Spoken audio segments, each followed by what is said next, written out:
நண்பர்களுக்கு வணக்கம். கந்திஸ்ரீ இன்றைக்கி 3வது பாகம் பார்க்க போகிறோம். ஃபஸ்ட்டு ஆண்டனா ரெடி பண்ணோம்.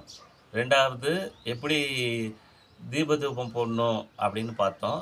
இப்போது ஒரு மாதத்துக்கு உப்பை பயன்படுத்தி எப்படி பயன்படுத்தலாம் அப்படிங்கிறத இப்போ நாம் பார்க்க போகிறோம்.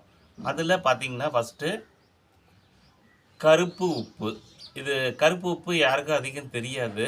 இது நாட்டு மருந்து கடையிலே கிடைக்கும். இந்த கருப்பு உப்பு பார்த்திங்கன்னா நல்ல ஒரு பாசிட்டிவ் எனர்ஜியை கொடுக்கும். நெகட்டிவ் எடுத்துரும். நம்ம இதை பயன்படுத்தும்போது எதிர்மறை ஆற்றலில் பயன்படுத்தக்கூடாது. நல்ல ஒரு மனநிலையிலேயே பயன்படுத்த பழகுங்க. 2வது பார்த்திங்கன்னா படிகாரம். படிகாரம் நல்ல ஒரு பாசிட்டிவ் எனர்ஜி கொடுக்கக்கூடிய ஒரு பொருள். நம்ம இதுவும் நாட்டு மருந்து கடையில் கிடைக்கும். ஒவ்வொன்றையும் பயன்படுத்தும் போது பார்த்திங்கன்னா ஒரு சின்ன கட்டியாக வாங்கிக்கோங்க, தூளாக வாங்காதீங்க. இதை இப்போ எப்படி எந்த இடத்துல வைக்கலாம் அப்படிங்கிறத பற்றி பார்க்கலாம். இப்போது இந்த மாதிரி ஒரு 3 பவுலை பயன்படுத்தி கூட வைக்கலாம்.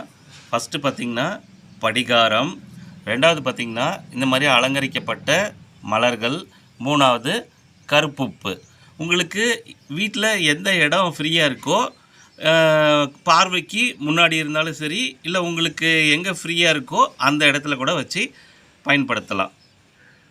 நம்ம அடுத்த செட்டிங் வச்சுருக்கோம். படிகாரம், எலுமிச்சப்பழம், கருப்பு உப்பு.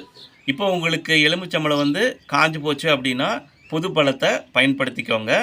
அந்த எலுமிச்சம்பழம் இருக்கிற இடத்துல வேறு ஏதாச்சும் சாமியோட சிலைகளை கூட வச்சு நீங்கள் பயன்படுத்திக்கலாம்.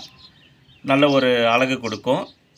இதை எப்போ பயன்படுத்தணும் அப்படின்னு பார்த்தீங்கன்னா, இப்போது பிப்ரவரி மாதம் அமாவாசை அன்னைக்கு வச்சோம் அப்படின்னா, மறுபடி மார்ச் அமாவாசை அன்னைக்கு பழசெல்லாம் எடுத்துகிட்டு மறுபடியும் புது படிகாரம், புது கருப்பு உப்பு வாங்கி வச்சுக்கோங்க.